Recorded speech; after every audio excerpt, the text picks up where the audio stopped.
or so. So imperative to get it right, as we see Quintana and Contador discussing things amongst themselves. Do they ride ahead? They've obviously put some distance in between themselves and Kwiatkowski. It seems as if they've got struck a little bit of an accord now. Difficult to say. It doesn't look as if they're pressing on particularly hard yet. Well, it's very interesting, isn't it, that we see Perazzi coming across to them, and Quintana and Contador, are they still chatting to each other? They're saying who's coming across. Could this be Pero? Or could it be Noscentini as well? That sort of round shoulders. Alongside, and don't forget hashtag Eurosport Cycling to get involved in the conversation. Kwiatkowski looking very solid at the moment. Is that Perazzi? He was lingering and loitering at the back of the group. And really in a bit of distress. Well, that's a surprise. Rigoberto Urán, who is one of, obviously one of the top riders, up to 4th overall as a result of Port's. He's listed 5th there, but of course Richie Porte didn't start today, and he's sitting 4th overall of the riders that are in the race, 38 seconds in arrears behind his teammate Kwiatkowski. So clearly he's in trouble. Thiago Machado. And here goes Contador. Contador has finally departed. You could tell that he wanted to do something, and he was just waiting and waiting and waiting. Well, why wait? Why not have a go? Contador attacks from the back of that small group. There's nothing that Nairo Quintana can do to instantly respond to that, and it will be interesting to see whether the Colombian rider decides to skip away from the riders he's with and see whether he can join. And he certainly does, almost instantly. Nairo Quintana realises the danger and wants to go with them, so he's missed a trick a little bit there, because those two riders could combine well, I think, to work together. Definitely, as we thought. Tested the ground earlier on at the bottom of the slopes, attacked on the steepest part of the climb, and has straight away opened up a gap. Really struggling. Contador isn't struggling, though. He's powering on the pedals. Quintana struggling to get across that gap, and you wonder whether Contador might not be better advised perhaps just to wait for a moment and take Quintana with him, because he'd certainly be useful in the valley after this hill, assuming that they'll have a gap on Kwiatkowski afterwards. Has a little look over his shoulder, now is able to appraise the situation, and behind we've got 4 riders, 2 from AG2R. It looks like Pozzovivo, who's just gone to the front of that group and opening up a little bit of daylight between himself and the other 3 riders, as riders starting to come across the gap. It looks like in the early break, dropped out of it, but the 2 riders toiling a little up front, and meanwhile Alberto Contador still alone. Contador now definitely committed, picked his time, accelerated away on the hardest part of the climb. You can hear him breathing here. He's right next to the motorbike, picking up all the sounds as he gulps the air deep, the thin air at the top of that mountain, deep into his lungs, as we see Pozzovivo forward on the saddle. He's my favourite on to the end of this climb. It looks increasingly likely he's going to do that, and Hansen in turn will be a great ally to Contador in his efforts to draw out clear and try and hang on in front of the main GC group behind. This is great riding by Adam Hansen, of course. Won the GC back in 2010 at the Ster Electra. This can do in the valley, but I'd imagine this duo are going to catch up with the 3 in front in the Valley Road. 28 kilometres to go, and of course that fearsome wall of a climb still to come.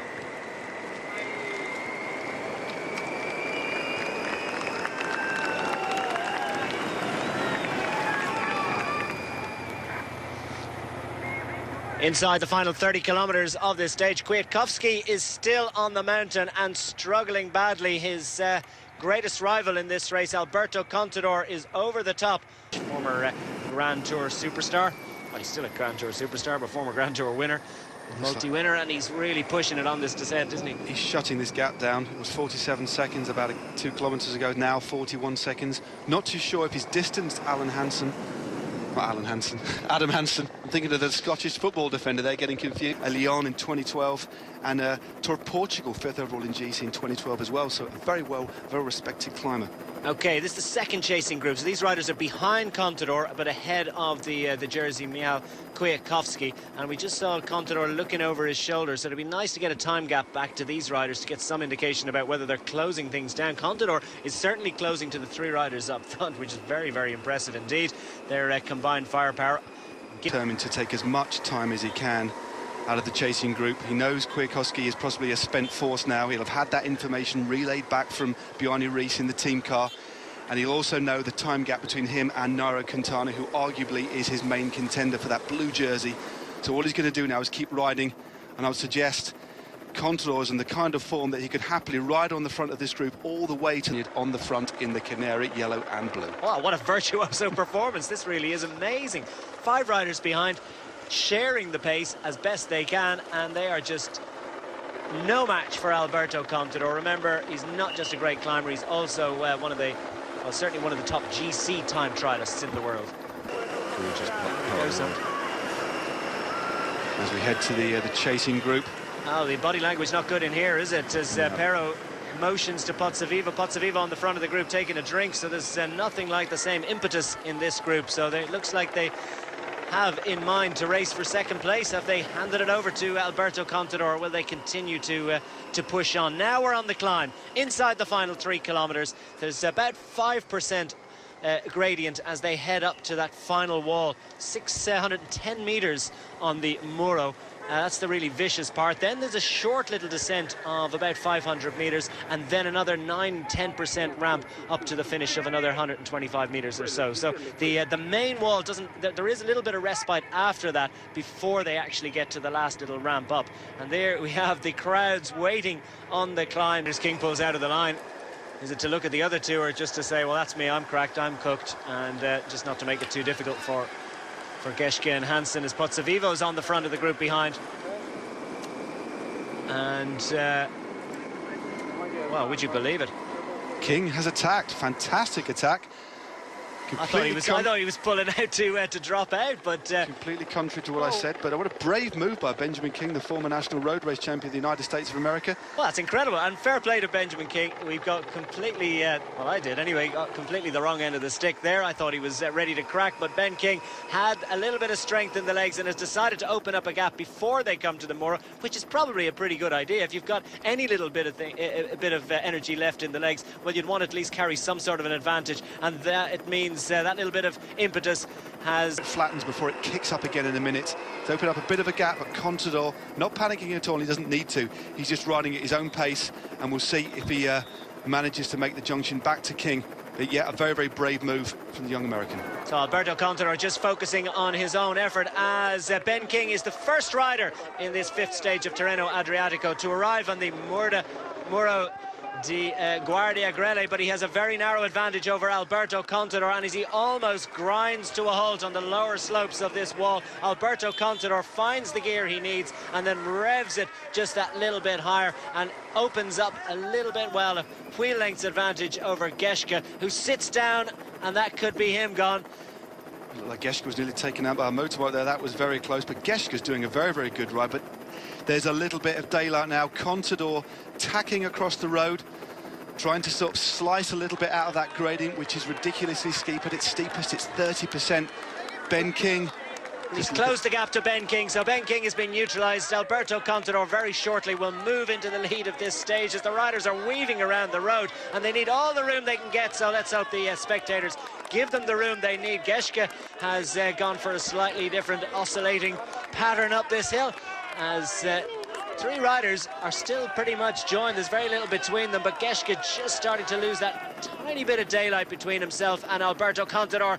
Moves just a few bike lengths ahead as Geschke moves around Ben King. Ben King's valiant effort comes to naught, but a great effort nonetheless. And let's hope these spectators don't get involved giving riders pushes either. Whatever about giving the guys in the bus a bit of a push, well, that's okay. I don't feel too bad about that, but say won't do it to these leaders. No, that will definitely be frowned upon. But look at Geschke, though. Geschke is riding the race of his life today, using all of the road, tacking across, whereas Contador is taking a more direct route. Obviously, that way, though, it's a little bit harder, but he's dancing on the pedals, sat backward. Of course, it's very difficult to get the weight right on a bike on a gradient that's this steep. If you sit too far back, the front wheel comes off the ground, so very, very tough indeed. I did see Peter Sagan there. Very impressive from Sagan in the red jersey of points leader.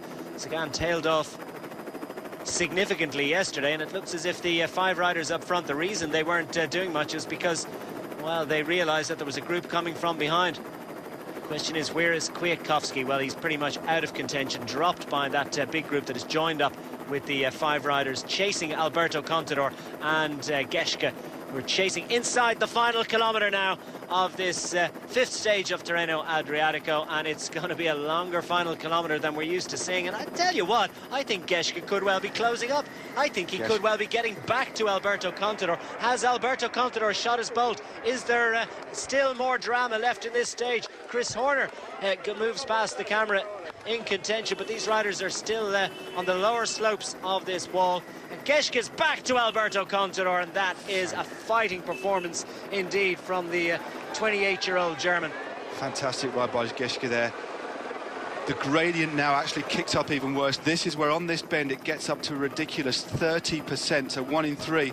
Contador wants the stage win though. He's looked over, he's sensed the danger, and he's got more power. He's accelerated away from Geschke. An impressive display of power. He wants the overall and he wants the win. There goes Contador for the win through the tunnel, and he's opened up that gap. There's no way anyone's going to take this away from Alberto Contador. Wonderful resistance from Simon Geschke, but surely that's enough for Alberto Contador to open the gap that he needs to take this victory, and indeed to also open up a further daylight between himself and the other general classification contenders. He's got 500 metres of this flat road into a tiny little bit of descent as we see Ben King dying his way up the hill. Will he manage to hang on in front of the chasers behind? It's going to be a big ask. Well, he's got a little bit of relief coming very shortly. Alberto Contador piling on the pressure. The last World Tour stage race, and excellent performance from the 32-year-old. Geschke still chasing behind though, so Alberto Contador has no time to relax here. He's got to push all the way to the line if he's going to get this stage win and the 10 seconds advantage. And this is a tight little hairpin. Plenty of opportunity to get things wrong, especially if there are other riders around you. Inside the final 250 metres for Simon Geschke. Inside the final 150 metres for Alberto Contador as he steals a look over his shoulder. But it's going to be 2 stage wins in succession for the man from Tinkoff Saxo. The Spaniard races into the blue jersey of overall leader of Tirreno Adriatico for 2014. No one can deny Alberto Contador. It's been an absolutely peerless performance after launching himself off the front on the penultimate climb. Raced up the hill, raced down the hill, raced in the valley, and powers up this final wall to take a wonderful success. His second in succession. Alberto Contador is the winner of stage 5 of Tirreno Adriatico. Simon Geschke gets a fabulous second place finish. You are a bit of a surprise of the 2 AG2Rs I might have expected on that final wall. It might have been Pozzovivo, but Pero showing great form, great strength. Came into big time road racing after a long mountain bike career, and a little bit older than most. Well, he's not a rookie, he's been road racing for quite a while, but he has produced a good performance. Pozzovivo trying to race clear, and Nero Quintana has nothing to offer in the end up. Mikel Nieva desperately trying to get back to this group as well. There's that Kreuziger coming up with a big result. Pozzovivo with his hand out. But the chasers could do nothing about Alberto Contador today, Matt. That really was an awesome performance. That was an authoritative display. Kreuziger, Pozzovivo, Arredondo and Nocentini are the bit part players at the end of what was seconds. Roman Kreuziger moves up to third, so 2 Tinkoff Saxo riders in the top 3. Stay tuned, we've got Paris-Nice coming up immediately after this. We'll be back for the penultimate stage of Tirreno tomorrow, but from myself and Matt, do join us tomorrow, but for now, goodbye.